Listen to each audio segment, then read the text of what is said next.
Hello everyone, welcome to Sneha Pipariya channel. આજે આપણે બનાવવાના છીએ તીખા ગાંઠિયા। આ તીખા ગાંઠિયા હું તમને બે રીતે બતાવીશ, જારામાં અને સંચામાં।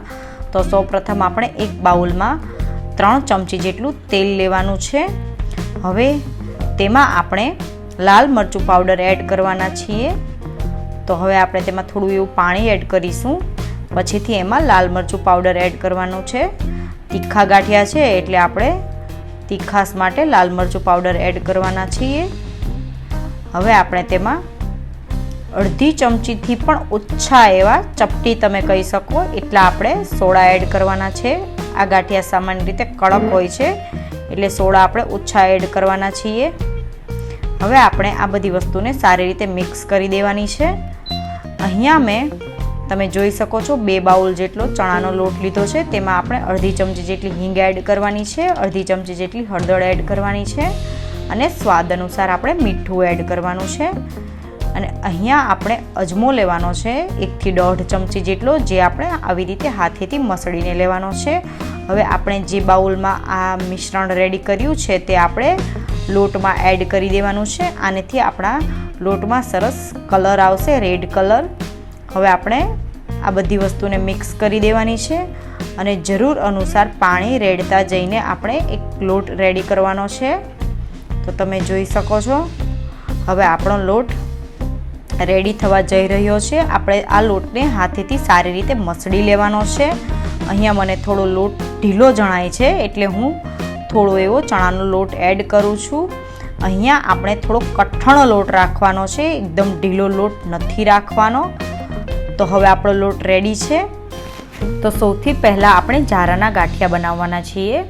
તો તમે જોઈ શકો છો આવી રીતે ગેસના ચૂલામાં મેં 4 એંગલ ફિટ કરાવી દીધા છે, જેથી આપણી કઢાઈ જારામાં જ્યારે ગાંઠિયા પાડીએ ત્યારે હલે નહીં। હવે તમને હું કઢાઈ રાખીને બતાવું છું।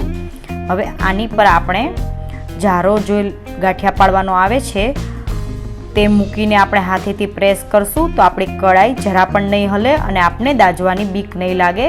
આપણે ફ્રીલી રીતે ગાંઠિયા પાડી શકીશું। તમે જોઈ શકો છો સરસ રીતે કઢાઈ ફિટ થઈ ગઈ છે એટલે હવે આ કઢાઈ બિલકુલ નહીં હલે। તો હવે આપણે થોડો પાણીવાળો હાથ કરીને લોટને સારી રીતે મસળી લેવાનો છે અને હવે આપણે આ જે ગાંઠિયા પાડવાનો જારો હોય છે તેને પણ આપણે તેલ અને પાણીની મદદથી ગ્રીસ કરી લેવાનો છે। ત્યાં સુધીમાં આપણે તેલ પણ ગરમ કરવા મૂકી દેવાનું છે। હવે આપણે સંચામાં જે ગાંઠિયા પાડવાના છે તેના માટે સંચાને ગ્રીસ કરીને અંદર થોડો એવો લોટ આપણે એડ કરી દેવાનો છે અને આપણે જે સાઈઝના ગાંઠિયા બનાવવા હોય એ સાઈઝની ગાંઠિયાની ચકરી ફિટ કરી દેવાની છે અને સંચાને બરાબર ફિટ કરી દેવાનો છે, જેથી ખુલે નહીં। અહીંયા તમારે જે સાઈઝના ગાંઠિયા બનાવવા હોય એ સાઈઝની ચકરી લેવાની છે। તો સૌપ્રથમ આપણે જારાના ગાંઠિયા બનાવવાના છીએ। તો જારો આવી રીતે મૂકીને હવે આપણે હાથની મદદથી એટલે કે હથેળીમાં થોડું તેલ લગાવીને આવી રીતે આગળની તરફ પ્રેસ કરવાનું છે। અહીંયા જો એંગલવાળો ચૂલો હશે તો આપણને ગાંઠિયા પાડતી વખતે જરા પણ બીક અથવા તો દાજવાની ડર નહીં રહે અને આપણે ફ્રીલી રીતે ગાંઠિયા પાડી શકીશું। તમે જોઈ શકો છો હવે આપણે ગાંઠિયા પડી ગયા છે। તો આવી રીતે થપથપાવીને આપણે ગાંઠિયાનો જારો લઈ લેવાનો છે અને હવે ગેસની ફ્લેમ આપણે મીડિયમ ટુ હાઈ કરી દેવાની છે અને એક બાજુ ગાંઠિયા સરસ રીતે તળાઈ જાય પછી આપણે તેને પલટાવી દેવાના છે।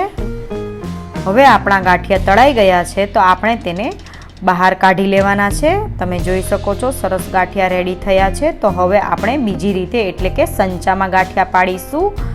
આ ગાંઠિયાની ચકરી મેં થોડી જાડી લીધી છે।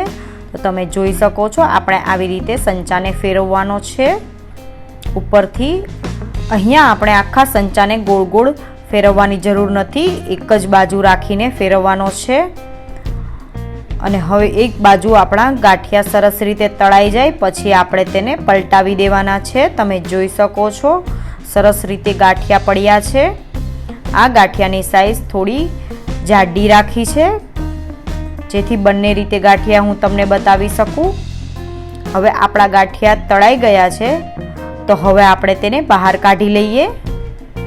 આવી રીતે ગાંઠિયા કરવાથી આપણા ગાંઠિયા બહાર જેવા સરસ કડક થશે।